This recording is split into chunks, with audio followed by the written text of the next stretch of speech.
Bueno, entonces el objetivo de este taller es principalmente dar unas bases teóricas de lo que es la sostenibilidad ambiental.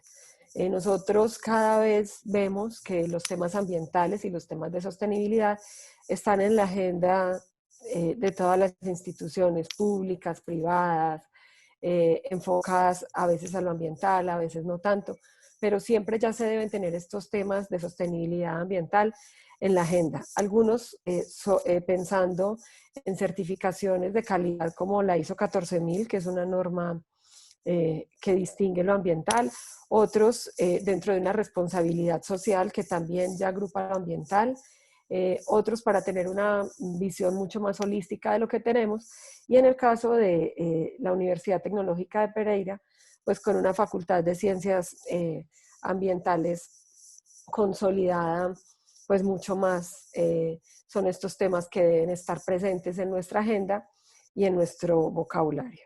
Entonces, desde la renovación curricular tenemos un objetivo muy claro en cuanto a la sostenibilidad ambiental, donde decimos que se deben generar procesos educativos, tecnológicos y de cultura ambiental que promuevan la sostenibilidad ambiental en la Universidad Tecnológica de Pereira. Entonces vemos que también en la educación se han incorporado temas de sostenibilidad ambiental y todo lo referido a una cultura ambiental.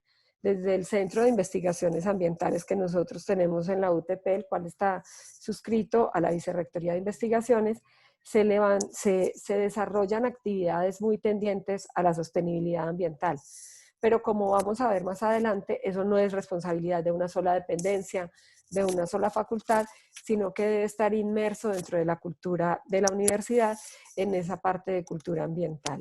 Gracias a la ubicación estratégica del campus, al jardín botánico, a la Facultad de Ciencias Ambientales, y a que todavía tenemos un campus con un área verde disponible, pues para nosotros no son ajenos estos temas de sostenibilidad ambiental. Pero como vamos a ver, la sostenibilidad ambiental va mucho más allá de lo verde y de lo netamente ecológico, ¿cierto? Cuando hablamos de sostenibilidad ambiental, y lo vamos a ver también con otras escuelas de pensamiento, hablamos de unos movimientos mucho más grandes, unos movimientos macro que no se pusieron de moda solamente ahora como lo estamos viendo, ¿cierto? No fue solamente en la década del 2000 o después de Río 92 que estos conceptos vienen, sino que están presentes en la humanidad desde hace mucho más tiempo.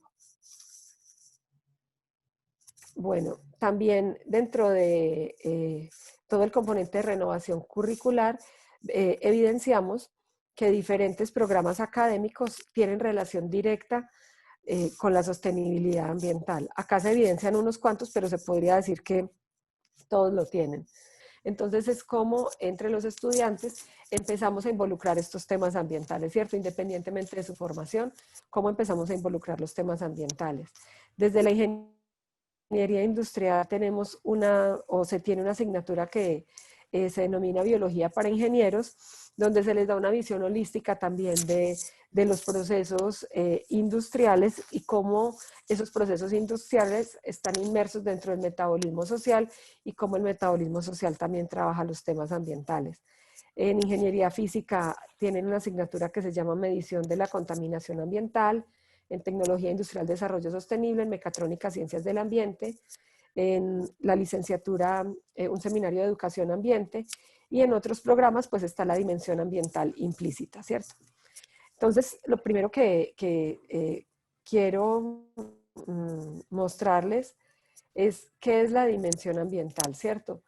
Vamos a ver qué es lo ambiental desde la escuela de pensamiento que maneja la Facultad de Ciencias Ambientales. Cuando hablamos de ambiente, ¿a qué nos referimos? Y por qué lo ambiental es muy importante en nuestro contexto actual.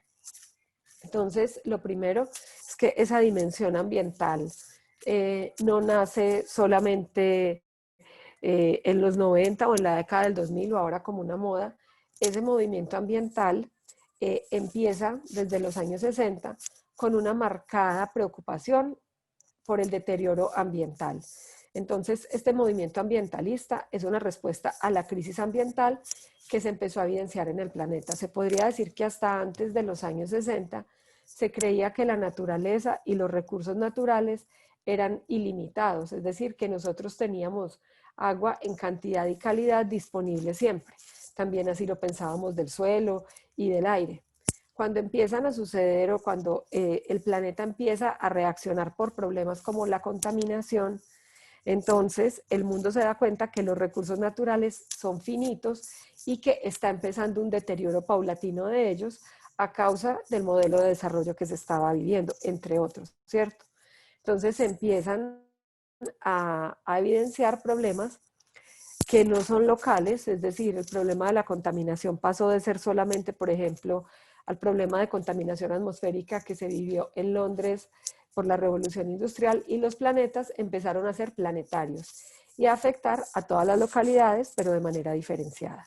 Entonces, con ese nacimiento del movimiento ambiental, se plantean unas estrategias para la reducción de la contaminación. Entonces se empieza a cuestionar el papel de los procesos productivos y cómo esos procesos estaban afectando el ambiente. Por ejemplo, de los ríos, de vivir y de tener relaciones, pues existía una contaminación, pero esta contaminación era mínima por la cantidad de personas que habitábamos en el planeta y por la magnitud de los procesos y transformaciones industriales que teníamos. Cuando empieza a aumentar la población y empezamos a través de la tecnología a desarrollar nuevos compuestos como el plástico, el planeta pierde su misma capacidad de biodegradación y de bioremediación, y empezamos a colmar la capacidad de carga de ríos, del aire y demás. Entonces, desde los 60 se empieza a hacer un llamado para que de alguna manera se cuestionen sobre esos procesos industriales que estaban causando deterioro.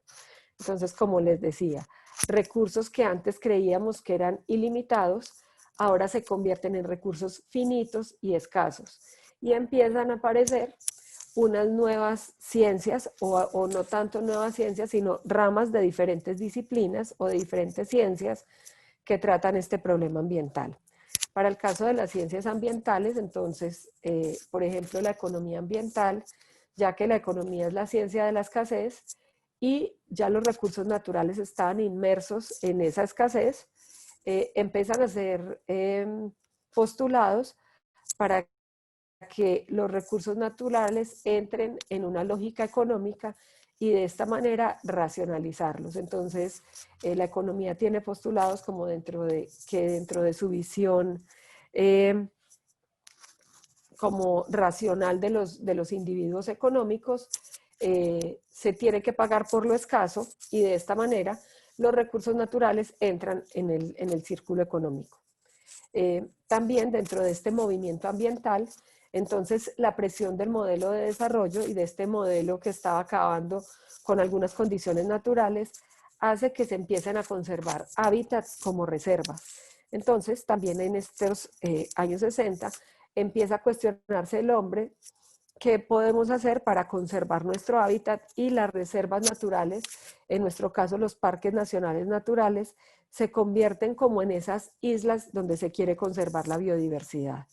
Entonces en Estados Unidos empezamos con Yellowstone como uno de los primeros parques nacionales a nivel mundial, y diferentes países empiezan a copiar esta estrategia para conservar sus ecosistemas más estratégicos. Esto en Colombia se da entre la década del 60 y de los 70. Este movimiento ambiental permea todas las esferas, no solamente lo relacionado con lo biológico y lo ecológico, sino que vemos como, por ejemplo, en la literatura, obras como La primavera silenciosa de Carlson y La bomba demográfica de Ehrlich en el 68 empiezan a trabajar o empiezan a cuestionarse sobre los problemas ambientales. La primavera silenciosa haciendo un llamado a la disminución de químicos, lo que nosotros llamamos revolución verde, y con Ehrlich en el 68 en La bomba demográfica, donde se cuestiona hasta dónde podemos nosotros crecer como planeta en términos de cantidad de individuos, ¿cierto? Entonces vemos que los problemas ambientales ya no son solamente como está desapareciendo una especie, se está contaminando el río, sino que son problemas ya mucho más grandes. Desde la economía, entonces Harding, por ejemplo, también en el 68, empieza a hacer postulados sobre la tragedia de los bienes comunes. La mayoría de bienes y servicios ambientales que les voy a explicar más adelante, son bienes comunes, es decir, que no existen derechos de propiedad sobre ese bien o sobre ese servicio ambiental. Y para Harding, los bienes comunes se convierten en una tragedia, porque lo que es de todos, muchas veces nadie lo conserva. Y todo el mundo querrá sacarle el mayor beneficio, ya que no existen unos involucrados directos en esta problemática. También este movimiento ambientalista, desde la política, se esboza con todo este movimiento ecologista y hippie, que se podría decir que hace un llamado fundamentalista hacia la protección de los recursos naturales. Entonces se crean organizaciones como WWF en el 68, Greenpeace en el 71 y el Club de Roma, el cual es un grupo de expertos que trabajan temas ambientales, hacen un modelo del mundo y dicen o esbozan los límites del crecimiento. Entonces, desde este modelo de los límites del crecimiento, se hace un llamado y se dice que nosotros no podemos seguir creciendo ilimitadamente, ni en cuanto a economía, ni en cuanto a producción, porque los bienes y servicios ambientales no van a dar abasto para el número de población que tenemos y para maximizar la variable calidad de vida. Entonces empieza también, hay un dilema en que no se pueden maximizar dos variables, que son calidad de vida y población, y que el mundo deberá pensar cuál de esas dos variables elegirá para seguir su destino. También desde el derecho empieza a reaccionar, de hecho, al aire limpio, al agua limpia y a las especies en peligro de extinción. Entonces, Estados Unidos es quien empieza con la EPA, que es la organización que protege el ambiente allí, a tener decretos regulatorios frente a la contaminación de las empresas. Y también se empieza a crear, por ejemplo, el libro rojo de las especies en peligro de extinción, donde se hace un listado de las especies más vulnerables o que tienden a desaparecer, y por ello el foco debe estar hacia estas especies que tienen vulnerados sus hábitats. Entonces vemos cómo esa dimensión ambiental no solamente permea en diferentes disciplinas, los cuales empiezan a hablar del medio ambiente como un tema clave dentro de las agendas políticas, públicas y privadas de cada una de las organizaciones. ¿Qué hace esto? Que se pase de una visión local de los problemas a tener una visión global de esos mismos problemas. Entonces, como les decía, el cambio climático, por ejemplo, no afecta solo a una localidad. El cambio climático es un problema planetario, el cual tiene consecuencias diferentes si uno está cerca al río o si está cerca al mar o si está en el páramo, pero que afecta indiscriminadamente a toda la población. También allí nos dimos cuenta que estos problemas, al ser tan grandes y planetarios, no deben ser solucionados desde una sola disciplina. Y empieza el concepto de interdisciplinariedad. Entonces vemos que, por ejemplo, son válidos los aportes desde las ciencias políticas, desde las ciencias económicas, desde el derecho, desde las ciencias de la biología, para poder comprender, y obviamente desde las ciencias de la ingeniería, para poder comprender la dinámica de estos problemas ambientales. Es allí como se constituyen las ciencias ambientales, como todas aquellas ciencias necesarias para dar respuesta a los problemas ambientales. Entonces más adelante vamos a ver, bueno, cuáles son esas ciencias ambientales. Todas las que usted requiera para poder entender, comprender y tratar de solucionar ese problema ambiental. ¿Cuáles son entonces esos problemas ambientales planetarios que se empiezan a manifestar? Entonces son, por ejemplo, el cambio climático, el efecto invernadero, la lluvia ácida y la contaminación genética. Son problemas tan grandes que trascienden las fronteras territoriales y políticas de cada país y también los límites de cada disciplina. Entonces, esta dimensión ambiental, como también es la visión de la renovación curricular de la UTP, debe estar presente en cada una de las disciplinas porque son estas las que aportarán a la comprensión y solución de esos problemas que nos aquejan a todos. Bueno, así como existió un movimiento mundial para abordar los problemas ambientales o para dar respuesta a los problemas ambientales, Latinoamérica no es ajena a estos procesos. Sin embargo, los procesos del movimiento ambiental en Latinoamérica estuvieron muy permeados por el ecosocialismo, ya que América Latina toma la decisión de no pensar solamente en la contaminación, sino que hace unas fuertes críticas al modelo de desarrollo impuesto por el primer mundo. Entonces, ya que nosotros no nos encontramos en el mismo nivel de desarrollo de los países del primer mundo, creemos que debemos dar respuesta a los problemas ambientales nuestros de una manera diferente, ya que los problemas ambientales nuestros no están tan ligados a la contaminación, por ejemplo, sino a temas relacionados con la injusticia ambiental, con la pobreza y con la misma aplicación de ese modelo de desarrollo. Eh, entonces, ese movimiento o esa degradación ambiental, en nuestro caso, no se fundamenta solamente en el crecimiento demográfico, ni estaba ligada a ese crecimiento económico, ya que nosotros para la época no lo lográbamos.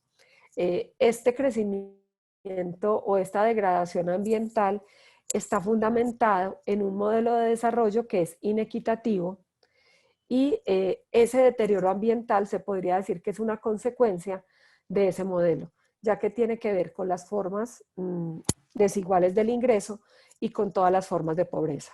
Se podría decir que desde el movimiento ambiental latinoamericano, permeado por el ecodesarrollo, la pobreza también es un problema ambiental.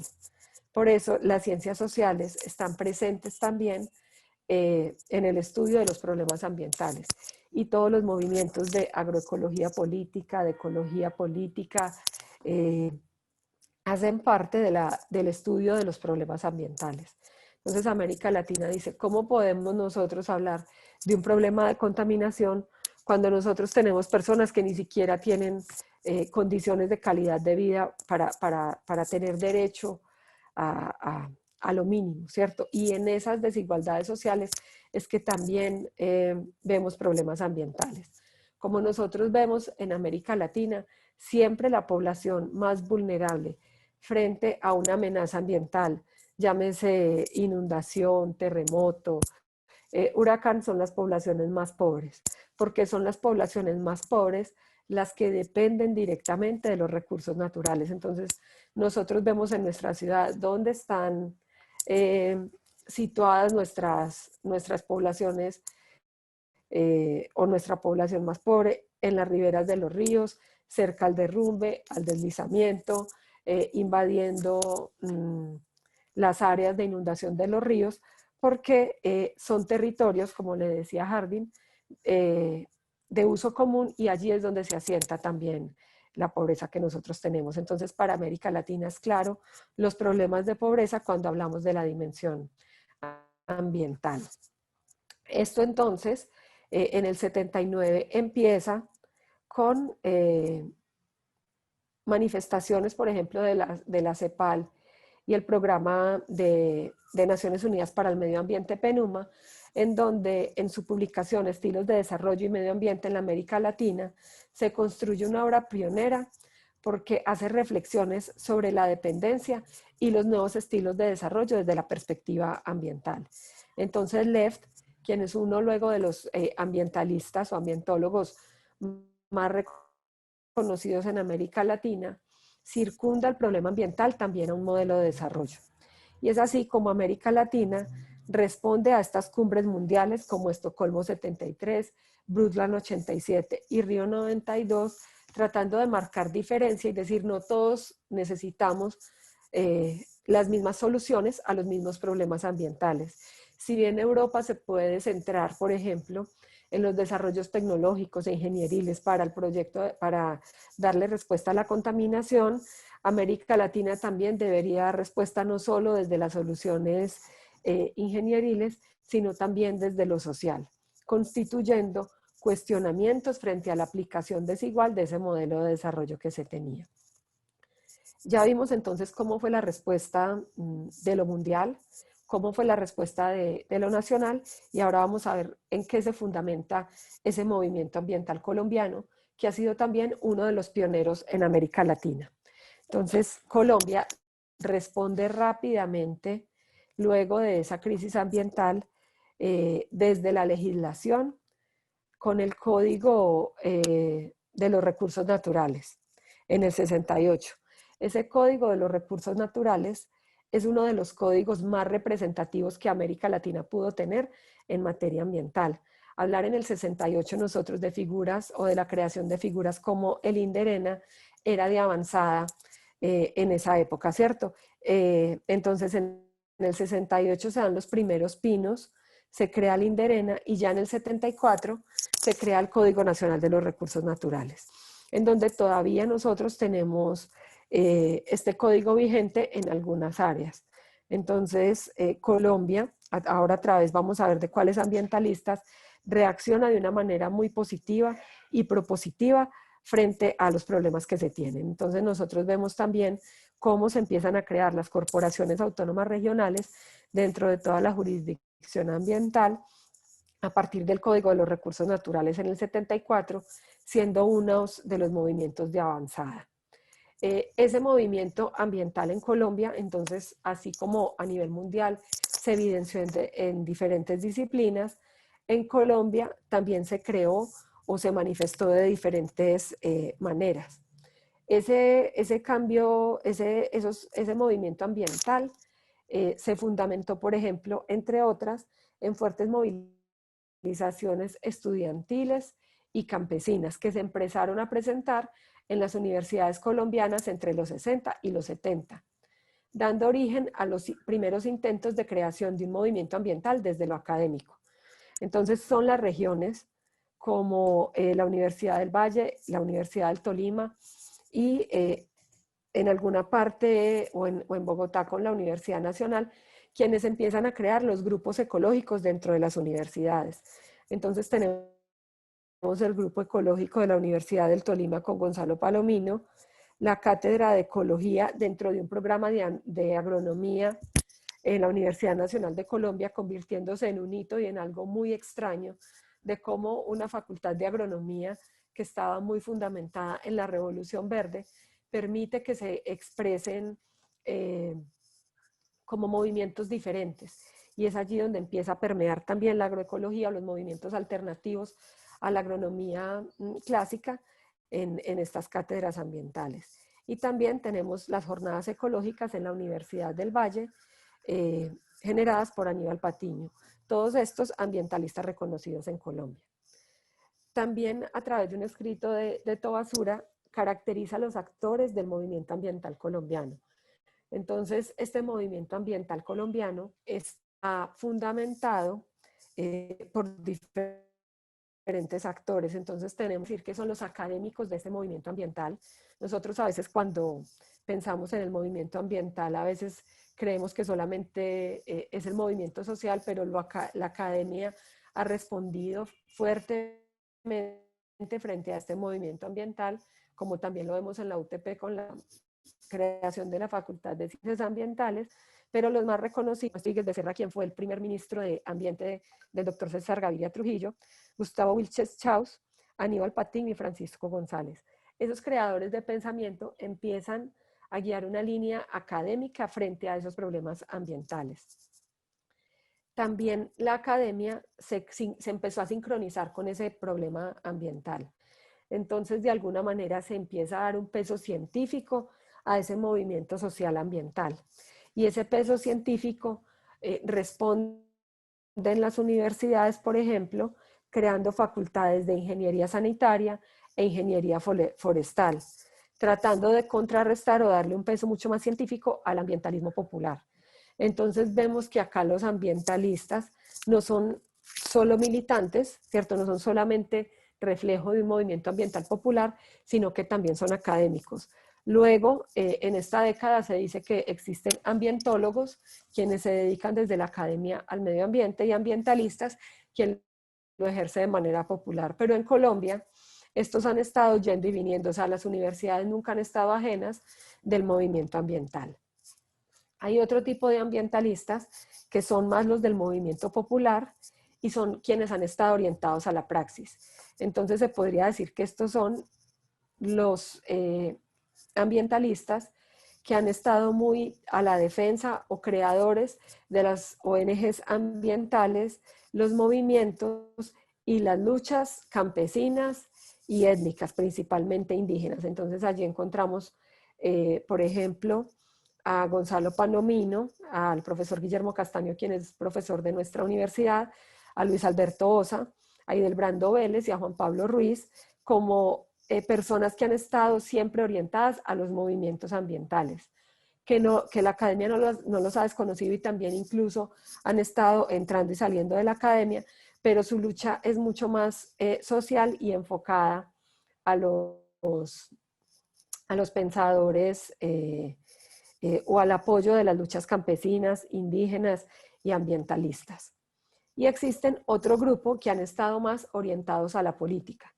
Entonces, pese a que estos han estado constantemente actuando dentro de los partidos tradicionales, en nuestro caso liberal y conservador, han asumido la vocería ambiental dentro de esos partidos, generando oportunidades políticas, constitucionales, institucionales, generando, por ejemplo, nueva legislación en torno a lo ambiental y también incluyendo el tema ambiental dentro de sus agendas para las organizaciones públicas y las organizaciones privadas. Independientemente, entonces, como les decía, de la orientación política, han estado allí. Paradójicamente en Colombia, el Partido Verde no ha tenido una posición tan clara del ambientalismo como a veces otros partidos, como el Partido Liberal, cuando ha estado en cabeza con la creación del Ministerio de Ambiente. Entonces, ellos son, por ejemplo, Gustavo Wilches Chaus, Alegría Fonseca, quien es una de las abogadas que más sabe de constitución ambiental en el país, Juan Meyer Maldonado, quien ha sido ministro de Ambiente, Manuel Rodríguez Becerra, quien ha estado ministro de Ambiente, Carlos Fonseca, quien entre otros ha estado a cargo de la dirección de Colciencias, y Pablo Leiva, entre otros. Son aquellos que crean política ambiental desde la institucionalidad para poder dar solución a los problemas ambientales. Bueno, con este recorrido entonces vemos que la dimensión ambiental va mucho más allá de una sola disciplina o de un solo concepto y que tanto a nivel internacional como a nivel latinoamericano y a nivel nacional, esos creadores de pensamiento han sido de múltiples disciplinas. Entonces nosotros vimos, por ejemplo, como Enrique Left, que fue consultor del PENUMA, debatió el modelo de desarrollo, y Left, por ejemplo, es ingeniero químico. O también en nuestros ambientalistas nacionales, Arturo Escobar, quien también luego hizo su doctorado en antropología, pero como esencia era ingeniero químico, empiezan a hablar de los problemas ambientales, ya que los problemas ambientales son interdisciplinarios y esa visión sistémica es la que genera riqueza para que todos podamos participar y dar o aportar a la solución de los problemas ambientales. Entonces, para tener un concepto de ambiente, y para definir esas nacientes ciencias ambientales que le dan un carácter y una identidad a esa dimensión ambiental, definamos el ambiente. Anteriormente, o una definición de ambiente muy clásica es ese conjunto de circunstancias o factores físicos, químicos y biológicos que rodean a un ser vivo e influyen en su desarrollo y comportamiento. Si nosotros nos remontamos a esta visión de ambiente, vemos que es una visión de ambiente muy desde lo ecológico, ¿cierto? Entonces, ambiente, como se pensaba anteriormente, era todo aquello que rodeaba el sistema, en el cual eso externo podía influir en el sistema, pero el sistema no podía cambiar eso externo. Con la aparición de los problemas ambientales nos dimos cuenta que el ambiente nos influye a nosotros, pero nosotros también podemos influir en el ambiente. Es así como nosotros cambiamos o precipitamos o aceleramos la temperatura en la Tierra, dando origen, por ejemplo, al cambio climático. Pero desde esa respuesta latinoamericana y colombiana, entonces, autores como Ángel Maya nos señalan que la cultura es ese eje transversal que transforma el entorno. Es por ello que no se puede concebir el ambiente ajeno de una cultura. Y esta definición que nosotros teníamos como que solo eran factores físicos, químicos y biológicos, empieza a ser cuestionada. Y los temas culturales también empiezan o deben ser tratados desde los temas ambientales. Por eso, los problemas ambientales no se pueden pensar ajenos de un contexto histórico, político y social. Cuando abordamos incluso temas que son muy clásicos de las ciencias ambientales, como los temas de contaminación, estos no deben estar exentos de la cultura y de esas condiciones históricas, políticas y sociales que dieron origen a ese problema. Entonces se podría decir que, por ejemplo, la contaminación es un efecto de la cultura en un contexto histórico, político y social que se dio a través de una apropiación de unos recursos naturales, ¿cierto? Entonces, para Augusto Ángel Maya y para esta escuela de pensamiento, los ecosistemas y la cultura determinan el ambiente y esas condiciones ambientales. Y todos los procesos de educación ambiental, que son procesos culturales, hacen parte de esta visión de ambiente. Entonces, esa visión ecológica del ambiente, desde hace muchos años ya fue cuestionada y ya no se considera el ambiente sin la cultura. ¿Por qué? Porque ese ambiente empezaba a crear situaciones diferentes en cada uno de los ecosistemas y en cada una de las culturas que se vivía. Entonces también empezamos, como América Latina y como país, a tener un pensamiento ambiental propio, ¿cierto? Entonces, a decir que la Tierra no es homogénea, por lo cual esas soluciones globales que pretenden estandarizarse en todo el planeta no pueden ser posibles, ya que la crisis ambiental afecta de manera diferenciada a diferentes regiones y desde ellas es percibida de manera distinta. Es por ello que se debe considerar un pensamiento ambiental propio en el cual se fundamente a partir de unas condiciones propias de cada una de las regiones. Entonces nosotros tenemos que diferentes biomas o diferentes ecosistemas con diferentes estrategias de desarrollo ameritan una reformulación de modelos para aportar a la solución de problemas ambientales. Nosotros no podemos estandarizar las soluciones ambientales, ya que desde lo ecológico somos diferentes y mucho más desde el modelo de desarrollo o lo cultural que tenemos. Entonces nosotros no podemos plantear, por ejemplo, modelos de producción agrícola indiscriminado, ¿cierto? Pensar que lo mismo se puede producir en la costa pacífica, en la atlántica, en la Amazonía o en la región andina. Nosotros tenemos, por ejemplo, café en 29 de los 32 departamentos de Colombia.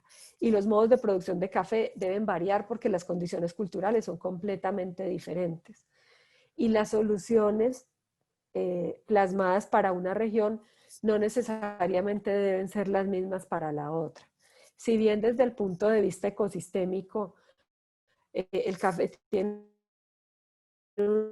unas condiciones de altitudinar, de precipitación, porque, por ejemplo, el paisaje cultural cafetero no fue adoptado por los 29 departamentos que producen café en Colombia, pues porque la forma como lo hacen es completamente diferente en, por ejemplo, la Sierra Nevada de Santa Marta, que tiene café, pues no en la parte nevada, pero sí en su parte media, o en otros departamentos como Nariño, que también es cafetero, pero no comparte culturalmente el mismo arraigo que comparte nuestro eje cafetero. Entonces, nosotros decimos, son diferentes biomas, son diferentes culturas, por lo tanto, la solución a esos problemas no puede ser una misma ecuación o no puede ser un mismo modelo que se aplique indiscriminadamente.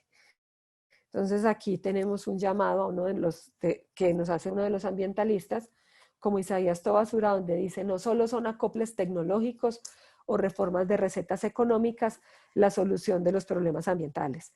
Estos exigen transformaciones profundas de contenidos filosóficos y éticos. Y retomando el propósito de esta charla, entonces también es un redescubrimiento de nosotros como comunidad universitaria de cómo queremos nosotros aplicar esa sostenibilidad ambiental.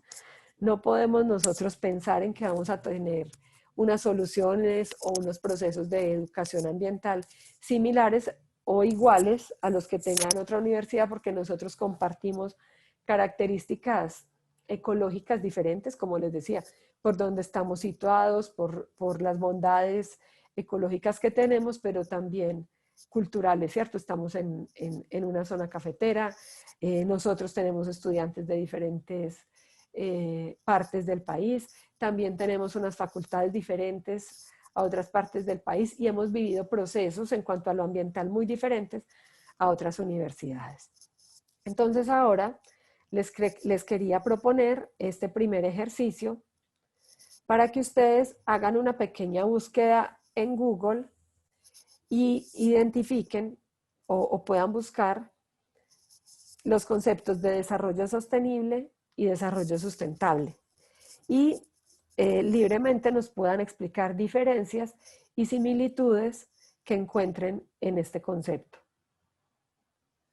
Entonces, para esta pequeña actividad podemos dar unos 8 minutos, o sea, unos 6 minutos. A las 3:45 podemos empezar a hacer ese paneo. Entonces, googleen desarrollo sostenible, desarrollo sustentable, diferencias y similitudes, y vamos a empezar a ver qué encuentran dentro de esas visiones de desarrollo sostenible y sustentable. Entonces, a las 3:45 miramos a ver cómo van con la búsqueda. Si necesitan más tiempo, lo podemos dar para que ustedes, o para que empecemos a trabajar ya en esta nueva visión de sostenibilidad, de desarrollo sostenible o sostenibilidad fuerte y sostenibilidad débil que vamos a manejar.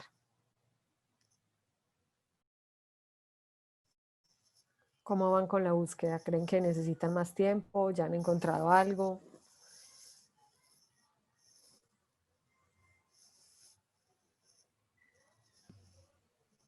Pues yo encontré como una tesis sobre el tema, y hay como una descripción cortica sobre cada uno de los ítems, pero no sé si habrá que profundizar más en el tema. No, pues ahora, ¿y encontraste diferencias, similitudes o se habla indiscriminadamente bajo el mismo contexto? No, diferente. Ahí es como una tesis de México que enfatiza como en la diferencia entre uno y otro. Ya. Ya todos hicieron sus búsquedas, damos un poquito más de tiempo.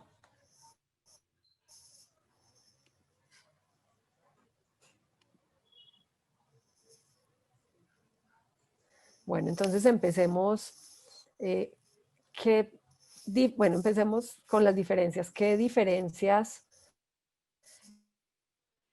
pueden existir entre el desarrollo sostenible y el desarrollo sustentable? Primera pregunta. ¿Ustedes o siempre lo han manejado de manera indiscriminada?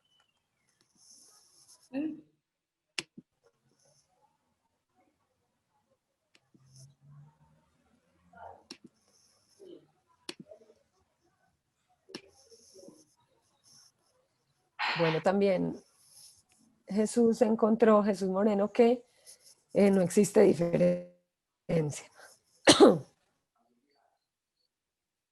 Yo sí encontré diferencia. ¿Ustedes creen que existe, no existe? Sí, sí existe. Pues, según lo que yo encontré hay diferencia, inclusive la tesis que ¿Ustedes encontré. sabían?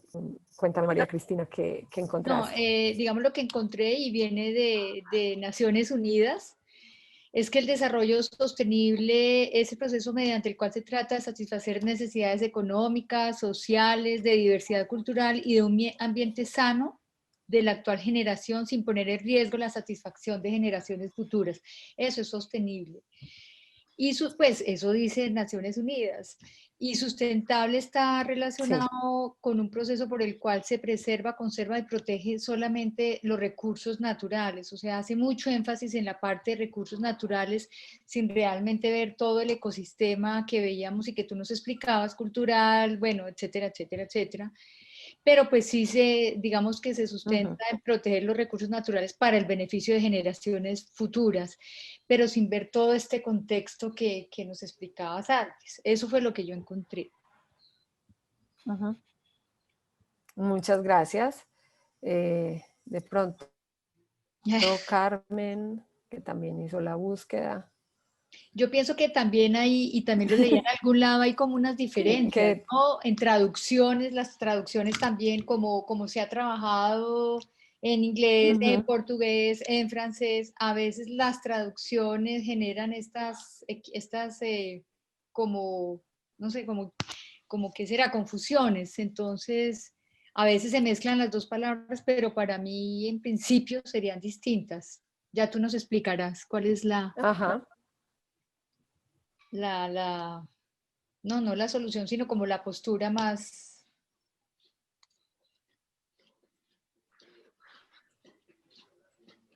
Sí. Alejandra, yo te preguntaba en el chat el tema de la Agenda 2030. ¿Por qué, digamos, pues yo trabajo en la Oficina de Relaciones Internacionales y obviamente cada vez y en todas las charlas en que uno tiene, y más este año, todo tratan de volcarlo a solucionar los objetivos de desarrollo sostenible, que además, como lo mencionaba yo en el chat, Colombia tuvo digamos, una participación muy activa, nosotros tenemos un COMPES, etcétera, etcétera, porque si hay alguna razón filosófica o no sé, o de línea, o no sé, porque en la universidad no hablamos casi de Agenda 2030. Es muy difícil, digo, mejor dicho, yo estoy haciendo una búsqueda y con un grupo que estamos participando en un proyecto de la Unión Europea y no hay. Digamos, yo molesté y mucho con el tema de que en el nuevo PDI se incluyeran en algún lado objetivos de desarrollo sostenible porque pues la agenda es 2020-2030 y realmente yo, pues es mi opinión muy, muy personal, esa agenda reúne a muchos países, reúne a muchas personas, reúne muchas cosas positivas de esta humanidad. Entonces, eso siempre me ha llamado la atención. Esa era mi pregunta, Aleja. Bueno, ahí te contesté en general. Sí.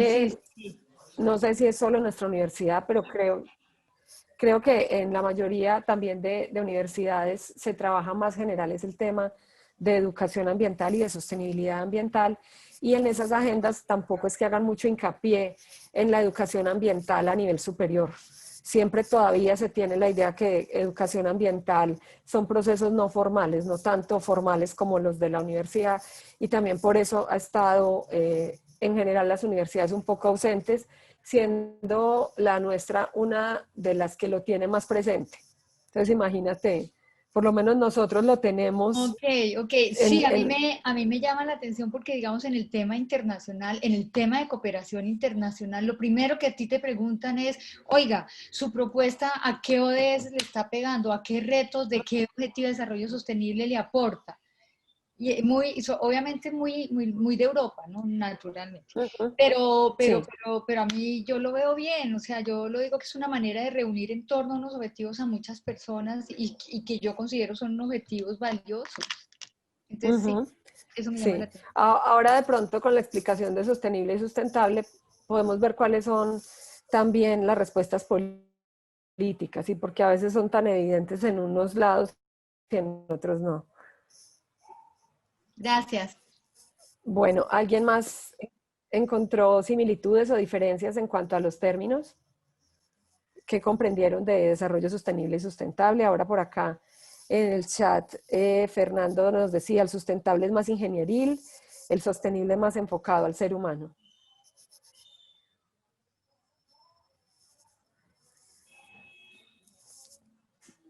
Bueno, vamos entonces.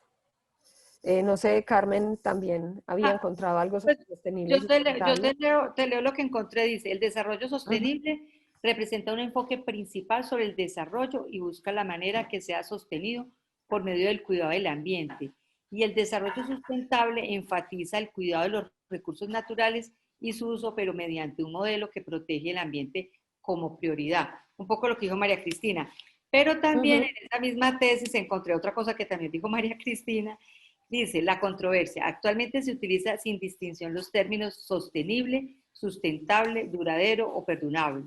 En inglés existe solo el término sustentable y en francés perdurable o durable. En español se utilizan los términos sostenible y sustentable, lo que ha generado discusiones. La confusión del concepto tiene su génesis en el proceso de traducción del idioma inglés al español como sostenible o sustentable. Se utilizan ambos términos para lo que aparentemente es el mismo concepto, según Flores 2008. Entonces Sí. hablan aquí del vocablo sustentable, pues también hay como una relación en la parte de idiomática, ¿no es cierto? Sí.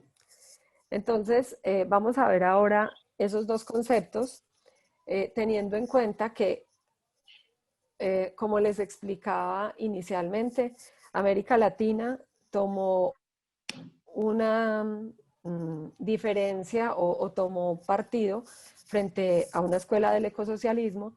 Entonces, la respuesta que se da es que desde la visión europea o la visión norteamericana, para ellos sostenible tiene que ver con lo que se expresó en Brundtland y María Cristina nos leyó, y es como la armonía entre lo ecológico, lo social y lo económico, garantizando las generaciones futuras y demás. Es una visión muy oficial que se tiene del desarrollo sostenible que está en nuestra legislación, y nosotros, o desde esa visión de Naciones Unidas, solo se maneja el término de sostenible, y también es en esa que se desarrollan los objetivos de desarrollo del milenio, ¿cierto? Entonces, cuando hablamos o cuando tenemos nosotros esa visión desde el norte hacia el sur, hablamos sobre todo de desarrollo sostenible. Y ahora vamos a ver entonces qué es.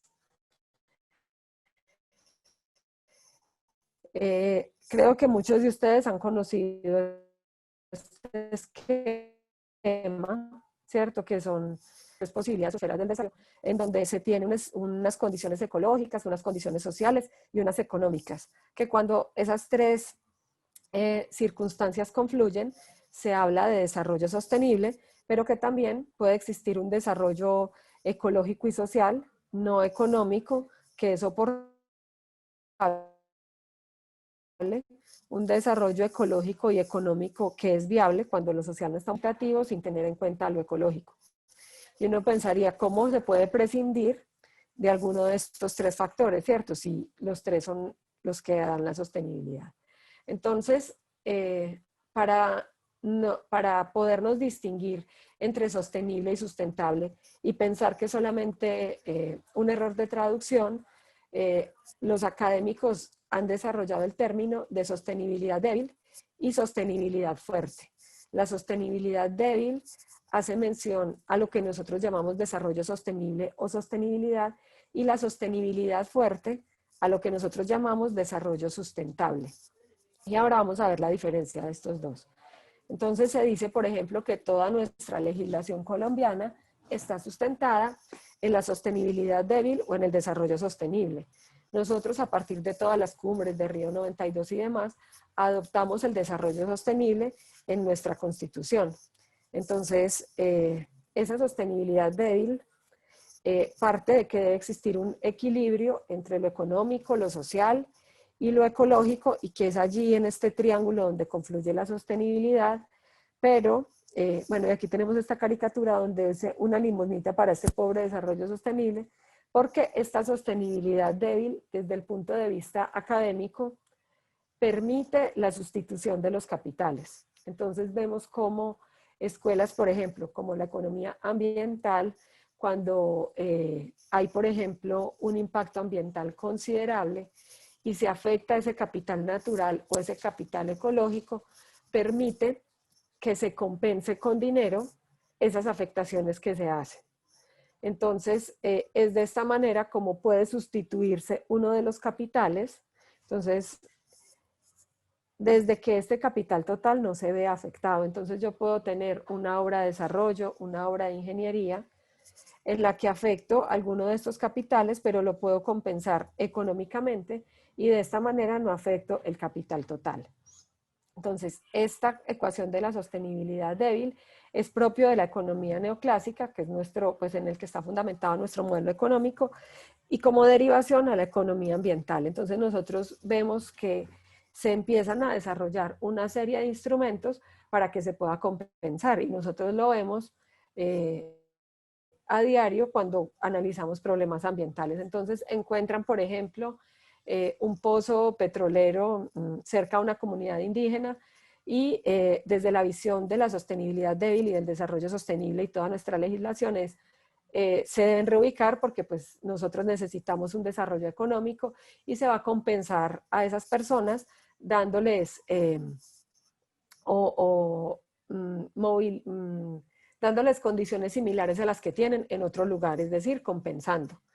Este modelo del desarrollo sostenible, como les decía, es el modelo oficial en el que se enmarcan la mayoría de nuestras políticas nacionales e internacionales. Y es un modelo, como dirían los ecosocialistas, que viene de norte a sur, ¿cierto? En donde se hacen unas compensaciones, por ejemplo, también allí es como nace el modelo de bonos de carbono, donde se le llama al sur para que conserven y sean los países del sur quienes a través de la conservación puedan captar la mayor cantidad de CO2 y van a ser compensados económicamente. Entonces, todo el modelo de pagos por servicios ambientales que tenemos actualmente es parte de la sostenibilidad débil, en donde se compensa con dinero por esa conservación ambiental. Todas las tasas retributivas que tenemos y que son aplicadas a la industria también hace parte de esa sostenibilidad débil, porque uno como empresario tiene las dos posibilidades: o hace obras de mejoramiento ambiental o paga un impuesto y sigue contaminando. Entonces es por eso que se dice que permite que se sustituyan estos capitales si este capital total no es alterado. Entonces debemos conservar este capital total y empezamos a balancear cada uno de estos capitales: el capital ecológico, el capital social, el capital natural, algunos dicen el financiero, el tecnológico, pero la idea es que no se altere este capital total. Y recuerden que es la visión de la sostenibilidad débil o del desarrollo sostenible.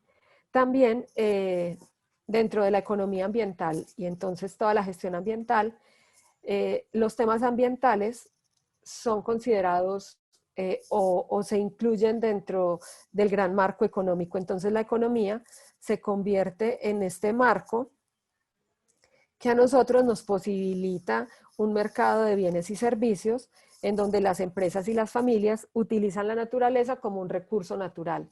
También entonces vemos cómo se va cambiando el léxico y se pasa de hablar en los 50 y en los 60 de naturaleza, y nosotros ya hablamos de recursos naturales, así como hablamos de recursos humanos, porque son todos esos recursos que se convierten en necesarios para la producción de bienes y servicios. Nosotros dentro de este modelo económico utilizamos la naturaleza para dos fines: como materia prima y como sumidero, ¿cierto? O sea, donde arrojamos los excedentes o la contaminación desde la producción.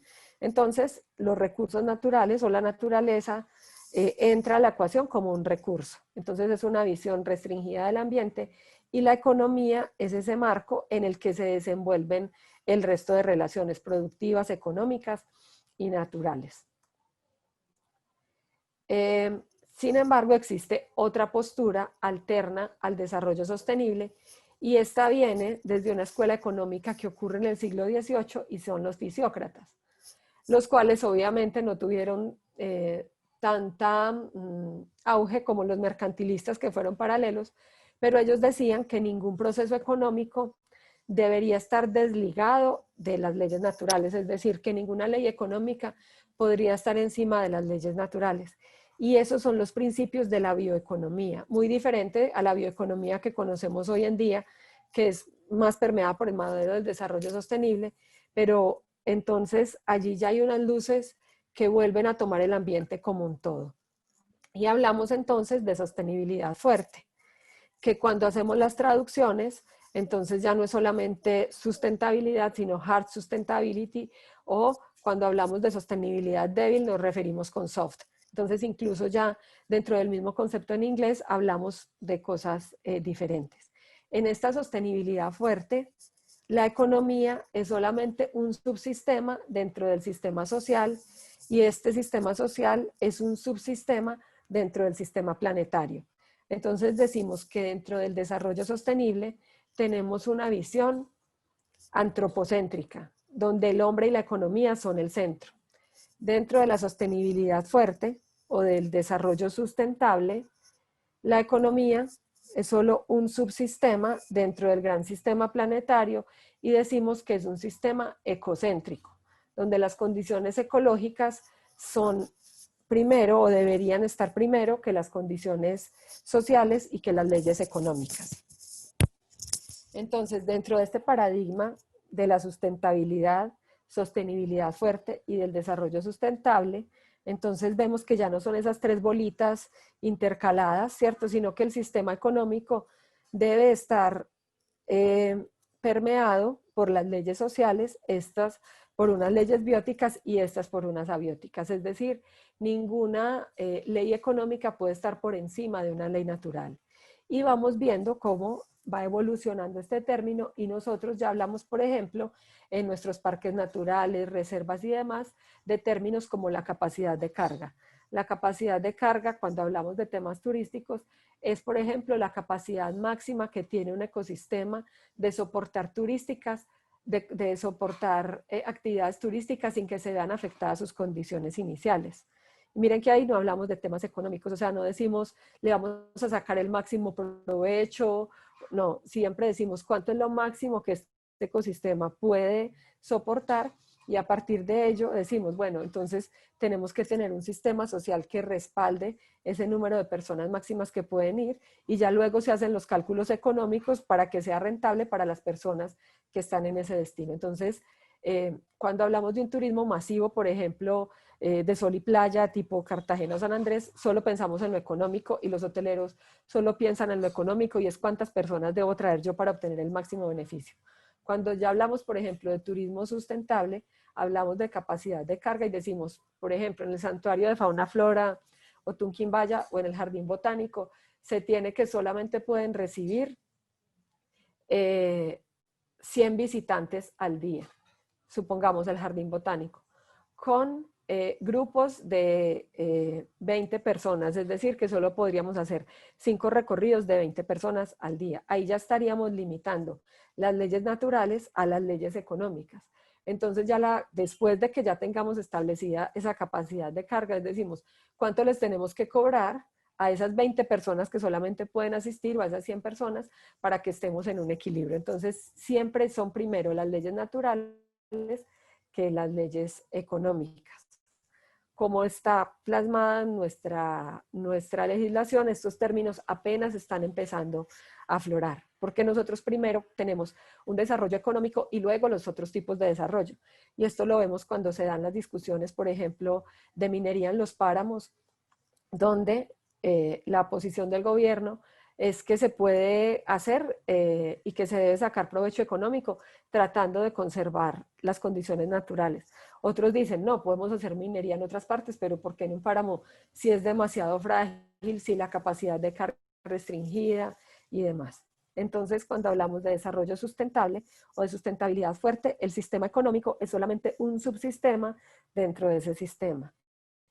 Es por ello que la ecuación de la sostenibilidad fuerte o de la sustentabilidad parte no de una suma, sino de una multiplicación de todos los capitales para que se dé este capital natural. En el caso de que uno de estos capitales se omita o sea muy cercano a cero, ¿qué pasa con este capital total? También se destruye, ¿cierto? Va a cero. Si nosotros multiplicamos un cero en esta ecuación, inmediatamente este capital total se destruye. Entonces, pero también si nosotros potenciamos cualquier tipo de estos capitales, los demás se ven afectados positivamente. Entonces nosotros decimos que ningún capital puede ser sustituido, sino que debe estar presente y en su medida debe ser potenciado para que exista un aumento de este capital natural. Esta visión de la sostenibilidad fuerte es propia de las ciencias ambientales, de la economía ecológica y de la ecología política, ¿cierto? En donde tenemos una visión, por ejemplo, en donde todas las especies tienen igual número de posibilidades, por ejemplo, de existir, porque no se habla de una visión antropocéntrica, sino una visión ecocéntrica. Ya hay legislaciones que están tratando de migrar hacia la sostenibilidad fuerte o hacia la sustentabilidad. Por ejemplo, Ecuador ha hecho avances significativos, Bolivia en este tipo de constituciones donde se pueden, desde el punto de vista jurídico, establecer derechos frente a otros animales u otras especies que no tienen vocería. Entonces cualquier persona puede, como ya se está dando en Colombia, pero no a través de la legislación, sino creo que conceptos aislados a la Corte, yo puedo, por ejemplo, en Ecuador o en Bolivia, poner una acción de tutela porque se le están violando los derechos a una especie, ¿cierto? Entonces yo puedo poner un derecho, por ejemplo, en nombre del oso de anteojos porque lo están moviendo de un hábitat, que fue el caso de Colombia, y se resolvió fue a partir de fallos de la Corte y no de la legislación, porque nuestra legislación aún no lo permite. O sea, está tratando de migrar, pero aún no ha llegado hacia allá. Este nuevo paradigma de la sustentabilidad o de la sostenibilidad fuerte, entonces parte de lo que yo les explicaba anteriormente, que son esas condiciones ecológicas, políticas, económicas y sociales, las que deben surgir de adentro hacia afuera, tratando de generar procesos de desarrollo local y propios para que se puedan dar, ya que todos tenemos diferentes biomas, diferentes condiciones económicas, sociales y políticas para dar origen a un desarrollo que no necesariamente se parezca a los demás. Dentro del mismo discurso, entonces, hay diferencias claras cuando se habla de sostenible y de sustentable. Cuando se habla de sostenible, entonces decimos que son modelos porque permite que se estandarice o que se aplique en todas partes. Y cuando hablamos más desde la escuela de la sustentabilidad, de procesos, ¿cierto? De procesos de desarrollo endógeno, de desarrollo local, en donde las condiciones ecológicas, económicas y políticas puedan permitir que se den. Lo sostenible se decreta, es decir, se dice cómo se va a hacer, mientras que lo sustentable son procesos de construcción. Lo sostenible hace referencia principalmente a lo económico y lo sustentable a los aspectos socioculturales. Se dice que lo sostenible viene de norte a sur y lo sustentable son procesos sur-sur porque se dan entre pares. Lo sostenible se enfoca mucho más hacia lo global y lo sustentable hacia lo local. Lo sostenible se fundamenta más en la función y lo sustentable en la identidad. Lo sostenible tiene componentes fuertes de nación y lo sustentable de región. Lo sostenible sumerge, o sea, son procesos, como dirían desde las ciencias políticas, norte-sur, mientras que lo sustentable viene de sur a norte, o sea, es lo que sale desde adentro hacia afuera. Lo sostenible de arriba a abajo, lo sustentable de abajo a arriba. Lo sostenible se podría decir que son las relaciones del centro, lo sustentable más desde la periferia, ¿cierto? Desde las regiones, desde lo aislado. Lo sostenible es muy lineal, nosotros hablamos de modelos de desarrollo sostenible y trazamos como líneas de sostenibilidad. Lo sustentable hace más alusión a lo sistémico, lo sostenible es más de las mayorías y lo sustentable de las minorías. Y como les decía, lo sostenible es mucho más antropocéntrico y lo sustentable es mucho más biocéntrico. Como pueden ver, son más diferencias políticas o de escuelas de pensamiento del ecosocialismo, pero es claro que las tengamos en cuenta porque muchas veces nosotros decimos, es que, o se dice dentro del ambientalismo, nosotros podemos o queremos ser sustentables, pero como decía María Cristina, tenemos todo un marco de la sostenibilidad. Y cuando uno va a pedir apoyos nacionales, a conciencias, al ministerio o internacionales, pues tiene que estar en el marco del desarrollo sostenible. Entonces el llamado que nosotros a veces como facultad decimos es, tenemos que estar parados en la... Nosotros vemos también cómo desde nuestro campus emergen procesos de desarrollo sustentable, ¿cierto? Por ejemplo, el mercado agroecológico hace parte de los procesos de desarrollo sustentable. Creer o a pensar que estamos en la sostenibilidad, pero mirando y apuntando a la sustentabilidad. Como nos decía un profe de la Universidad del Valle, nosotros estamos aquí, pero hay que ir armonizando el discurso. Y igual todos tenemos que pedir recursos y tenerlos, y lo tenemos que hacer bajo este lenguaje, pero siempre pensando que podemos hacer cambios significativos frente a la sustentabilidad. Y esos cambios significativos son creyendo que existen diferencias y que esas diferencias van más allá del discurso y que son también esas diferencias las que nos ayudan a crecer. Contrario al sistema que veíamos antes, en el que la economía era ese marco restrictivo, cuando hablamos de la sustentabilidad o de la economía ecológica o de la sostenibilidad fuerte, vemos que acá el sol es la fuente primaria de energía. Es por ello que en estos procesos, por ejemplo, las leyes de la termodinámica juegan un papel importante, ya que la energía ni se crea ni se destruye, sino que se transforma. Entonces debemos ver cómo esos procesos energéticos se transforman en lo natural, luego en lo social y luego en lo económico.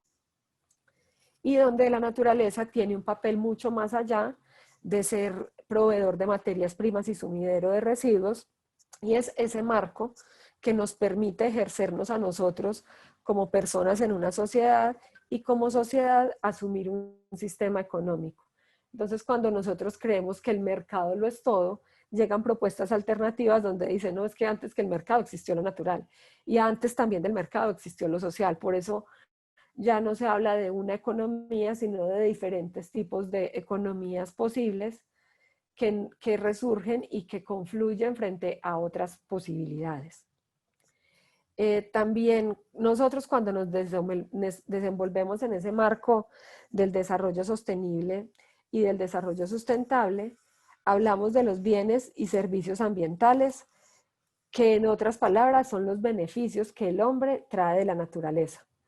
Entonces se han identificado nosotros como sociedad que requerimos de la naturaleza. Entonces existen unos servicios de soporte que son la base y la producción de otros bienes y servicios ambientales, y allí tenemos bienes como la formación del suelo, los ciclos de nutrientes, las materias primas, que se convierten en la base fundamental para que pueda existir la vida. Eso obviamente no tiene precios de mercado, nadie compra y vende ciclo de nitrógeno, por lo menos no por ahora, o del fósforo, sino que son propiedades de los ecosistemas, pero que nosotros como sociedad de alguna manera necesitamos para que nos den el soporte para que exista la vida. Existen otros servicios de suministro que son los que nosotros actualmente más tenemos en mente, y son todos los relacionados con la provisión de alimentos, el agua, la leña, y etcétera, los cuales tienen un precio en el mercado, pero es claro que ese precio en el mercado no refleja el trabajo de la naturaleza. Cuando nosotros, por ejemplo, decimos que una libra de café en la bolsa de Nueva York vale $1.68, no quiere decir incluso que ese $1.68 refleje los costos de producción. Muchas veces los costos de producción están por encima de ese precio que se teje en bolsa. Ese precio que se establece es a partir de relaciones de oferta y de demanda. No necesariamente con ese dólar con 6 o ese dólar con 4 que se está pagando el café, significa que se le pagó bien a un productor, que se compensó a la naturaleza por el bien, por la extracción que se hizo. Recordemos que una cosa son los precios de mercado y otra cosa es el valor. Entonces también dentro de esa escuela de sustentabilidad diferenciamos entre precio y valor. El precio son relaciones económicas que se dan entre personas, permeadas por la oferta y por la demanda. Y el valor constituye no solamente relaciones económicas, sino también sociales, naturales, culturales, incluso espirituales que tienen las personas. El desarrollo sustentable no todo se puede comprar o se puede pagar con dinero. Existe la inconmensurabilidad de la naturaleza y es eso que no tiene precio pero tiene valor. Nosotros, por ejemplo, decimos, el predio del Jardín Botánico de la U puede tener un precio de mercado, ¿cierto? Nosotros multiplicamos el número de hectáreas que tiene el jardín por el precio de mercado de esta zona y obtenemos un precio del valor de esa tierra. Pero el valor que puede tener para nosotros como comunidad universitaria trasciende ese precio que nosotros le podemos dar. Entonces está dado por el paisaje, por el aire, por los recuerdos que tenemos, por lo que significa para nosotros, por la identidad. Y es allí donde el desarrollo sostenible se queda un poco corto, porque como permite la sustitución de capitales, entonces si nos dirían, no, hay una obra de desarrollo y tenemos que pasarla por el jardín botánico. Entonces, se le va a compensar a la universidad con tantos miles de millones de pesos para que sea el campus, pues esa parte del campus. Desde la teoría de la economía ecológica, ambiental se podría hacer y el desarrollo sostenible. Pero desde la sustentabilidad nosotros decimos es que nosotros no tendríamos la identidad que tenemos sin ese jardín. En ese jardín no solamente se cobra una entrada, sino que se dan procesos educativos, es el pulmón de toda la ciudad, se dan procesos de paisaje, investigación que van mucho más allá del valor que nos puedan compensar a nosotros por ese jardín. Entonces, nosotros, por ejemplo, reconocemos unos servicios de provisión como alimentos, maderas, agua, suelo, recursos genéticos y energéticos, unos de regulación como el ciclo del aire, el ciclo del agua, la erosión y las enfermedades, unos culturales que son estéticos, espirituales y culturales, y otros de soporte y apoyo como la formación de suelo, la fotosíntesis y demás. También dentro de estos cultos están todos los procesos de educación ambiental que tenemos, es decir, nosotros de la naturaleza no solamente extraemos o no solamente nos sirve la naturaleza por esos servicios relacionados con la provisión, sino que también existen otros que son valorados y otros que ni siquiera pueden ser valorados porque son tan grandes que entran dentro de esa inconmensurabilidad como de la economía. Es como cuando a un niño le dice, usted, ¿qué tanto quiere al papá? Y él dice, hasta el cielo, ¿cierto? O sea, no se puede describir ese valor que nosotros podemos tener y por eso la dificultad o las restricciones que tienen algunos modelos de convertir esos valores naturales en precio. Bueno, teniendo clara más o menos esta situación, ¿qué creen ustedes o qué concepto se podría ajustar a la visión que tiene la UTP más hacia lo de desarrollo sostenible, sustentable? ¿Cómo lo podríamos manejar? Depende, ¿cierto? Nosotros decimos en algunas cosas podemos ser sostenibles, en otras sustentables. Después de esta charla, ¿ustedes qué creen que cuál debería ser ese marco de esa sostenibilidad ambiental que vamos a empezar a construir?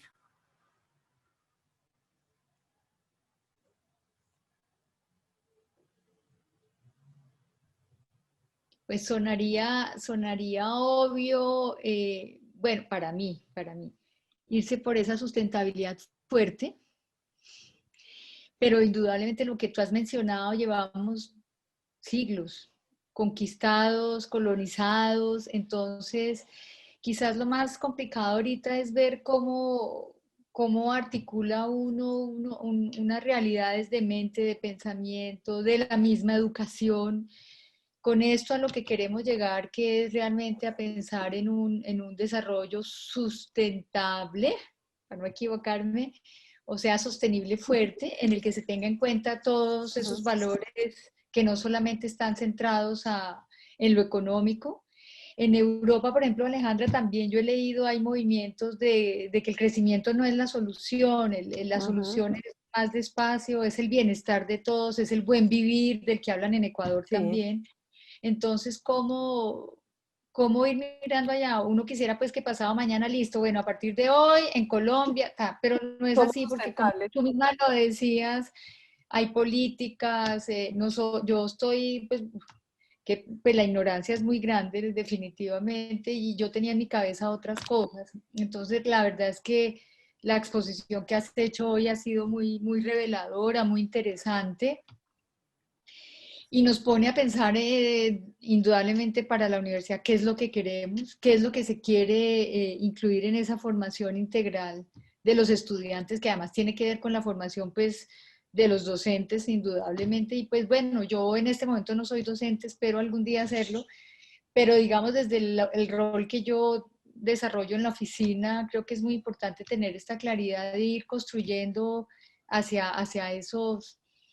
Sí, hacia como esa filosofía de un desarrollo sustentable, más propio nuestro. Digamos, yo pienso que uno tiene que no tener una visión endógena, uno tiene que conocer lo que está pasando afuera, pero eso no quiere decir que es que yo voy a copiar de allá para acá. No, es importante conocer lo que está afuera, pero entender bien su contexto, su comunidad, su sociedad. Eso es muy importante y tal vez ahí es donde uno a veces falla porque cree también hay una mente un poco en el latinoamericano de pensar que todo lo de afuera es bueno. Entonces yo pienso que también ahí toca trabajar mucho ese tema de autoestima, de ser conscientes de las maravillas que tenemos, de ver cómo las vamos a proteger, pero para eso también hay que estudiar y hay que entender al otro, no sé si me explico, no es cerrarse y decir que es que el resto es Ujú. lo más, sino entender esas dinámicas y más bien aprender a conversar en el conflicto, en la diferencia, en la diversidad. Sí, lo que tú dices es fundamental y no solamente aquí se está repensando el término o solo Latinoamérica, sino que a nivel mundial hay movimientos fuertes, por ejemplo, del decrecimiento, ¿cierto? Ajá. Donde ¿para qué crecer si no hay desarrollo? Sí, Entonces, exacto, o no hay nosotros bienestar. siempre nos dicen, por ejemplo, el indicador estrella de la economía es el Producto Interno Bruto, servicios, pero eso no está llevando a otras cosas del ser humano como la felicidad, la espiritualidad, ¿cierto? Que también hacen parte de, y El también este tema. movimiento, por ejemplo, hacia el desarrollo sustentable, hace que, por ejemplo, el Papa Francisco, en su encíclica, hable de que los animales tienen alma. O sea, eso nos baja a nosotros y nos pone en una visión más Muy distinto. ecocéntrica, ¿cierto? Y a que todo el mundo, a que todas las especies tienen derecho de existir, no solamente nosotros estamos en este planeta, sino que hacemos parte de algo más grande que es la naturaleza, no solamente la economía, De acuerdo, de acuerdo. sino la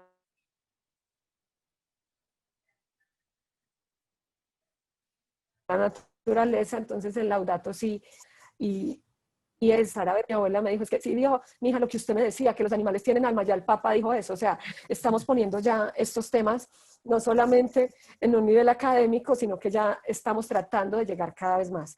Y por eso el conocimiento de estos temas y de uno replantearse, eh, como dices tú, qué se puede y qué se quiere, Ajá, ¿cierto? sí, Y hay que esos ser son los realistas. Eso, y esos son los dilemas incluso que nosotros, los ambientalistas y los ambientólogos, vivimos a diario, porque nosotros vivimos es de la economía ambiental y el desarrollo sostenible.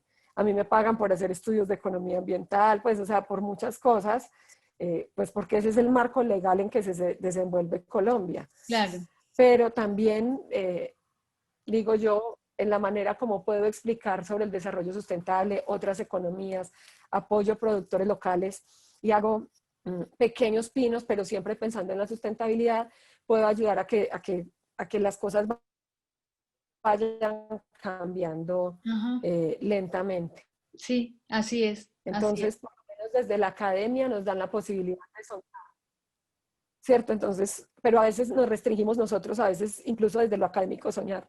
Entonces también, cuando me invitaron a dar esta charla era para brindar un panorama amplio en el que se pudieran identificar, explicar. Por ejemplo, nosotros que tenemos colegas muy ingenieriles, ellos dicen es que mi aporte también a la sustentabilidad es tratar de disminuir la contaminación y por eso pues ni es malo ni es condenado, ¿no? O sea, todos tenemos que aportar desde nuestro conocimiento a Así esa es. sustentabilidad, ¿cierto? Reconociendo que no solo tiene una única verdad, sino que son múltiples disciplinas las que aportan y que cada uno desde nuestras visiones, nuestra dependencia, pues pone como un granito de arena a construir esta sustentabilidad desde la UTP. Así es, Eh, de acuerdo. eh, es claro que el mundo está tratando de migrar. Tal vez a través de esta pandemia nos dimos cuenta que hay cosas mucho más grandes que la humanidad, o sea, que un virus a nosotros nos pone en jaque cuando quiera y que Ujú. somos solamente una parte dentro de ese ecosistema y ese sistema planetario que tenemos y esa arrogancia que el hombre tuvo, pues cada vez se va disminuyendo más porque no somos los únicos y como dicen muchos, el día que la naturaleza quiera, nos acude como especie, como hizo con los dinosaurios y continúa Y adiós, este sí, viaje planetario. de acuerdo. Sí. ¿Tú piensas Bueno, ¿alguien más ay, qué quiere vergüenza? compartir? ¿Cómo cree que puede aportar? Una pregunta rápida. ¿Tú No, crees tranquila. que la Agenda 2030 es muy desde el pues se llaman Objetivos de Desarrollo Sostenible? ¿Piensas que hay un tema muy económico también Ujú. detrás de esa agenda? Sí, pero creo que también da el paso para que se puedan involucrar cosas sustentables. Entonces, hay que marcharle como a las dos cosas, o sea, teniendo uno claro en el marco que fue la agenda, ¿cierto? Que es una cosa institucional desde el desarrollo sostenible, pero puede ir uno ahí haciendo pinos desde la sustentabilidad para que se den este tipo de procesos que no son ajenos o no son completamente contradictorios al otro. Se No, podría pensar que podrían ser complementarios en algunos casos. ok, ya me callo. ¿Alguien más? Bueno, ¿qué opinan de estas diferencias, similitudes? ¿Cómo podríamos nosotros pensar una UTP desde la sustentabilidad para aportar a esta gestión del campus?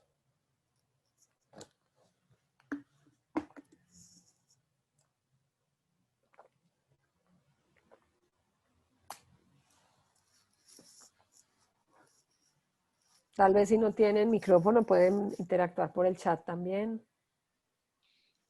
Qué pena, pues yo voy a volver a hablar, pero yo pienso que, escuchando lo de hoy, yo pienso que casi que antes de tomar como un camino, esta conversación se debería tener pues para toda la comunidad. La comunidad es docentes, estudiantes, administrativos, todos, todos. Por lo menos para tener un contexto compartido, para partir de lo mismo, porque yo pienso que desconocemos muchos temas con respecto a lo ambiental y tenemos muchas, digamos, la información que llega por muchos lados es muy inexacta, obviamente como, pues porque detrás hay unos intereses, entonces yo pienso que un camino interesante pues es empezar a sensibilizar sobre el tema, por lo menos a ver qué es cada cosa, de qué se trata cada cosa, ¿no? Yo pensaría que ese es un primer camino muy importante, antes, digamos, de definir posturas, pensaría yo. Sí, por eso cuando nos invitaron a dar esta charla dijimos debemos partir de unos conceptos básicos antes de decir que vamos a aportar a esa sostenibilidad o a construir porque es claro que hay diferencias. También les comparto que incluso dentro de nuestra misma facultad existen posturas que dicen que sostenible y sustentable es lo mismo, porque también hay académicos que dicen que es lo mismo. O sea, esto no es tampoco como tan como es, pero cada vez vemos que hay más evidencias que demuestran que es diferente. Si nosotros hubiéramos hecho la búsqueda en Google hace 10 años, para todo el mundo era lo mismo y nadie se cuestionaba.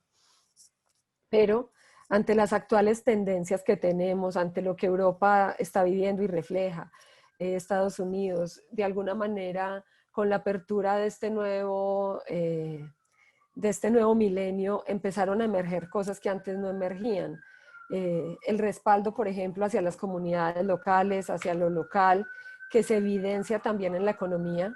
Cuando uno ve que en Europa, por ejemplo, se paga por una libra de café de indígenas 10 veces más que el precio regular, pues es porque existe una valoración de lo endógeno, de esas condiciones económicas, ecológicas, y de alguna manera una compensación monetaria, pero también solidaria frente a lo que otros están viviendo. Entonces, allí se empiezan a generar una serie de cambios estructurales que no eran tan evidentes en la década de los 90 y a principios del 2000, pero que ya planetariamente estamos viendo que hay una reivindicación de algunos procesos locales sin ser ermitaños, como dices tú, sin desconectarse de lo demás y que tampoco pues que porque lo hacemos nosotros es lo mejor, pero sí de tejer otras cosas, ¿cierto? Y nosotros vemos como por ejemplo con España en lo ambiental tenemos muchas similitudes y allí de alguna manera se, se, se van a un lado esos procesos políticos que se tenían y que se tuvieron por años, de que nos colonizaron, de que nos devastaron, o sea, ya trascendimos, o sea, ya eso pasó y estamos desconstruyendo, ¿cierto? Entonces también con Europa, con Alemania, cuando tenemos cercanías, ellos dicen, no cometan los mismos errores que cometimos nosotros. O sea, tratemos de hacer las cosas diferentes. Si nuestra tecnología les sirve, traten ustedes de apropiarla, de adoptarla, de generar una común. Entonces no es que existan como tantas visiones contradictorias, sino que ya uno ve que hay más armonía y cooperación en la mayoría de los temas, que anteriormente eran, cuando se dio en los 60, eran posturas muy encontradas frente a lo ambiental. Entonces América Latina con muy el ecosocialismo y el primer mundo con el capitalismo. Y ya vemos que cada vez ese capitalismo se va volviendo más verde y el socialismo un poco más consciente de que los cambios se tienen que ir dando paulatinamente.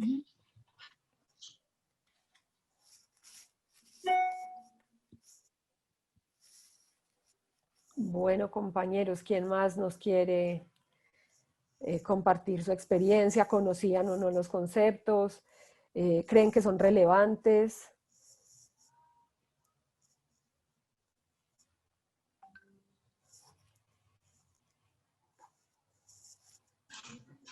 Alejandra, buenas tardes, le habla Fernando.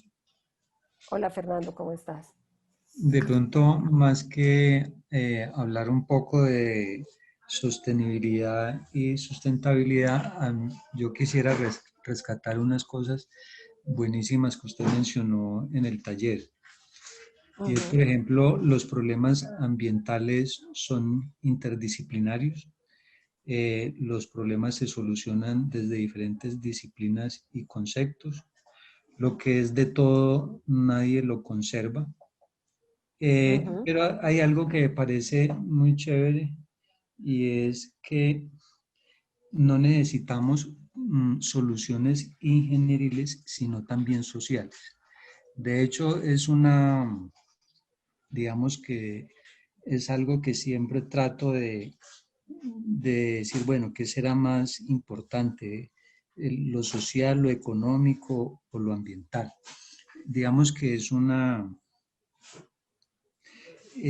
problema que no he solucionado sobre qué puede ser más importante, pero cuando yo la escucho a usted hablar de que no necesitamos soluciones ingenieriles, por ejemplo, la ciencia por sí sola no va a resolver nuestro problema, sino también sociales, le doy una dimensión enorme a lo social, creyendo que definitivamente el trabajo tiene que ser con las personas. Solo cuando ayudemos a que las personas cambien, solo cuando nosotros mismos cambiemos, vamos a posibilitar que la economía funcione bien y que lo ambiental también se conserve, por ejemplo. Sí, eso era, Alejandro. Muchas Sí, gracias por la charla. nosotros en ciencias ambientales hablamos de diálogo de saberes, ¿cierto? Donde tanto el conocimiento tradicional como el conocimiento científico son aquellos que aportan a comprender y en gran medida a si se puede solucionar un problema ambiental. Entonces, decimos que allí no son solamente disciplinas o interdisciplinas, que son como las más académicas, sino también las personas. Entonces, es propio de las ciencias ambientales. Por ejemplo, cuando uno llega a una finca, no solamente es la visión del agrónomo o de la persona que tiene la ciencia, sino bueno, y usted que está aquí en contacto con el café todos los días, con esta contaminación, ¿usted cómo lo ve? ¿Qué soluciones tiene? Y a veces esas soluciones dadas por el conocimiento tradicional aportan también esa solución. O sea, no son lo único, pero nos dan luces o les dan luces también a los ingenieros, a los diseñadores, de por dónde puede ir el camino. Entonces se habla de algo colaborativo, ¿cierto? Entonces hablamos es más de diálogo de saberes que de la misma visión clásica de la ciencia. ¿Por qué? Porque son diferentes disciplinas, pero también diferentes tradiciones y formas las que aportan y las que han estado o las que dan solución a ese problema ambiental. Hay comunidades que han estado milenariamente en un territorio y lo conocen mucho más que un técnico, por ejemplo, que lleva yendo 5 meses, un año.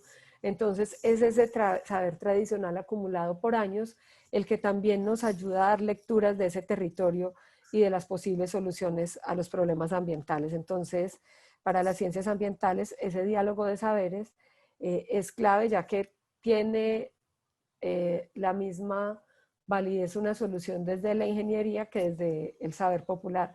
Obviamente ambas se evalúan, se ponen a discusión, pero sobre todo se construyen mancomunadamente las soluciones. Uno ve que a veces como decimos nosotros, el sentido común a veces es el menos común de los sentidos. Y nosotros como académicos a veces se nos olvida preguntarle a las personas qué quieren, cómo lo han hecho y qué no les ha dado resultado para la adopción de tecnologías, para la solución de un problema.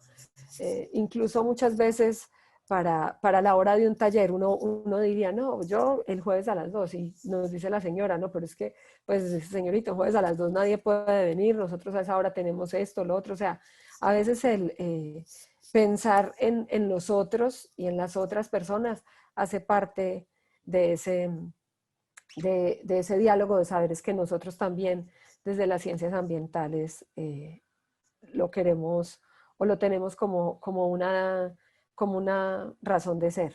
Entonces, no es ni lo social, ni lo ecológico, ni lo ingenieril, sino sistémicamente todo para darle solución a algo.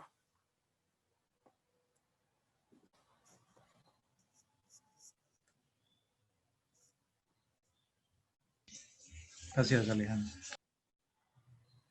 Muchas gracias, Fernando. Bueno, ¿alguien más? Hola, buena Sí. tarde. Oh, compañero. ¿Qué más, Aleja? ¿Cómo vamos? Muy bien. No, pues relevando precisamente el trabajo que estamos haciendo ahora sería pensarnos la transdisciplina al interior de la universidad, pues en eso que hablabas ahorita, cómo armar un plan de gestión ambiental para la universidad que realmente empiece a transformar lo que tenemos adentro. Porque de alguna manera, citando pues a los argentinos, es pensarnos en ir de la prepotencia a la levedad, esa prepotencia que nos da que nos dan las disciplinas, que incluso a veces genera tanta dificultad para que haya interdisciplina y lograr traer a esos personajes que no tienen títulos, pero que sí tienen muchísimo saber. Y ahí, pues, desde lo que le decías a Fernando, es como pensarnos en equilibrar y realmente que ese equilibrio trascienda al orgullo del conocimiento o a los fines de lucro, porque no es ajeno a nosotros que muchas personas están en la academia también solamente por el dinero. Entonces es como hacer que ese conocimiento realmente tenga un beneficio y ese beneficio se coloque al servicio de la sociedad. Bueno, dejo ahí. Sí, ahí el reto es como a través de la comunidad educativa, que no solo somos los profes, sino que pues están los estudiantes, todos los administrativos, las personas que nos acompañan a nosotros, por ejemplo, en servicios generales, que se crea una cultura ambiental para que se pueda dar esa sostenibilidad ambiental en el campus, ¿cierto? Entonces, es ese diálogo de saberes transdisciplinario de todas las disciplinas de la universidad, pero también de aquellos que no necesariamente tienen disciplinas definidas, pero aportan y hacen parte de esta cultura ambiental para sacar esta premisa de la sustentabilidad ambiental de la organización, ya que allí estamos todos y la comunidad universitaria tampoco es que se suscriba solamente al espacio de la UTP, ¿cierto? Está suscrita en un territorio, en un barrio, en una dinámica, en unos ecosistemas que es también conveniente por lo menos mirar para poder hacer propuestas mucho más integrales, como diríamos nosotros, desde adentro hacia afuera, pero teniendo un marco obviamente normativo, pues porque estamos en una institución pública que nos rige, que tenemos unos compromisos para poder generar procesos allí como endógenos.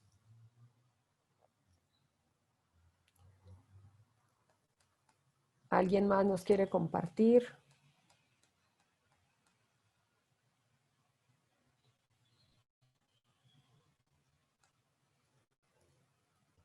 Bueno, Bueno, yo les voy pienso a que, poner acá mi correo. Sí, dime. sí, buenas tardes. Yo pienso Sí, que Juan Manuel. todo debe partir desde la educación, ¿sí? Y eso digamos que es un problema y una falla que han tenido incluso desde los mismos colegios, que a los chicos no se les enseña o no se les inculca el amor por la naturaleza. O sea, son muy pocos, la verdad, los que lo hacen. Eh, Tuve la fortuna de haber salido de un colegio ambiental, ¿sí? Creo que fue el primero aquí en Pereira, que tenía esa línea de profundización y pues desafortunadamente no pude seguir la carrera, pero pues aún me sigue gustando la naturaleza y procuro estar siempre en pro de la misma. Pero noto que muchos chicos eso no les interesa, o sea, no ven la importancia real para las futuras generaciones de que coja el papelito y lo bote en la caneca, de que pase por un arbolito y no lo tumbe, de que si va a pie por un sendero, las hormiguitas no tienen la culpa de haber hecho el camino por donde tú vas, ¿sí? O sea, más que hablar de economía, más que hablar de política, más que hablar de, de dificultades que se presentan en el campo, también hay que mirar desde el punto de vista de la educación que se le están dando a los chicos que son en últimas las futuras generaciones, ¿sí? Y considero que desde esa perspectiva hay que estar mucho más en contacto con ellos, o sea, hacer que este tipo de charlas, este tipo de talleres también llegue a los estudiantes, porque hay muchos estudiantes que también están interesados y no te alcanzas a imaginar todas las ideas que ellos pueden llegar desde el punto de la tecnología, desde la mecánica, desde la física, desde incluso la misma educación, cómo pueden llegar a impactar a los demás. Entonces, pues yo también llamo como a esa invitación a que no solamente nos quedemos en lo que diga la ley o lo que diga el gobierno o lo que digan los estamentos internacionales, también poner de nuestra parte para que ellos también tomen conciencia de que ellos hacen parte de este mundo, ellos hacen parte de este planeta y que también tienen voz y voto dentro de las situaciones que se están pasando en la humanidad. Muchas gracias. Muchas gracias, Juan Manuel. Nosotros como facultad tuvimos la oportunidad de participar en unas becas que el Ministerio de Educación hizo para formación de docentes en maestría en ciencias ambientales y encontramos experiencias que ellos aplicaron al tener los conceptos de la maestría muy bonitos en colegios.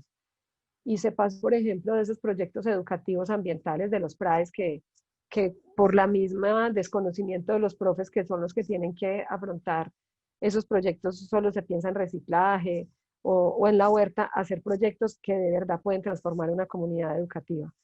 Creando también chicos con una sensibilidad frente a lo ambiental diferente, ¿cierto? Porque pasamos como de esa visión también a veces eh, solamente romántica del ambiente, a que se empoderaran de esas situaciones ambientales. Y los profesores de colegio que estudiaron con nosotros a través de esas becas del ministerio fueron muy pilos porque pudieron aplicar a través de proyectos de aula todo lo ambiental y no restringir solo lo ambiental a lo ecológico, sino también conociendo un contexto ecológico, político, social, para poder hacer frente a esas situaciones ambientales. Entonces, qué bueno que rescata sobre todo esa educación ambiental que a veces se da en los colegios, que no siempre a veces es tan completa y que se sigue, pues, eh, muchas veces replicando, restringiendo lo ambiental solamente a lo ecológico, sabiendo que lo ambiental, como lo vimos ahora, es mucho más potente y tiene muchas más implicaciones. Bueno, yo les dejé mi correo en el chat. Si requieren información adicional, quieren leer un texto que tenga que ver con sostenible y sustentable, o necesitan bibliografía de alguna manera para justificar, a veces uno dice, tengo un proyecto y me piden lo de lo ambiental, ¿yo de dónde saco eso ahora? Entonces nosotros, pues como facultad, más o menos tenemos ya la suficiencia para poderlos apoyar en estos procesos. Tenemos profesionales de diferentes disciplinas que pues han ayudado o ayudan a esa sostenibilidad ambiental del campus y a veces nosotros no sabemos o no se nos ocurre pensar que están allí como profe, venga, ayúdenme a revisar este párrafo que nos vamos a presentar a esta convocatoria y me piden algo de lo ambiental y nosotros pues podríamos, por ejemplo, ese también son aportes a esa sustentabilidad que nosotros queremos, ¿cierto? Como dijimos inicialmente, uno a veces no lo hace porque no quiera, sino porque, como decimos nosotros, no acata o no lo conoce o tiene algunas restricciones académicas para hacerlo porque nunca no se le ha brindado la información. Entonces, este es mi correo y lo que necesiten, pues, de parte mía y de la facultad, pues así estamos nosotros a disposición. Esta charla quedó grabada, creo, entonces también creo que a sus correos, si lo requieren, les estará llegando. Profesora Alejandra, muchísimas gracias por este espacio tan valioso. Efectivamente, sí, la charla quedó grabada, entonces les estaremos compartiendo el link de la grabación a todos a sus correos electrónicos. Nuevamente, muchas gracias y bueno, una feliz tarde para todos. Muchas gracias a todos y espero que ya tengan un panorama más amplio, por lo menos ya les quedó allí una pequeña espinita de esos temas ambientales.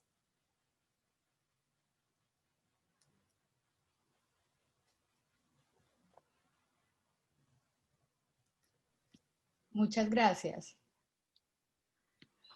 Bueno, hasta luego. Chao. Que estén muy bien. Hasta luego, feliz tarde. Bueno, que estén muy bien. Muchas gracias, que estén muy bien.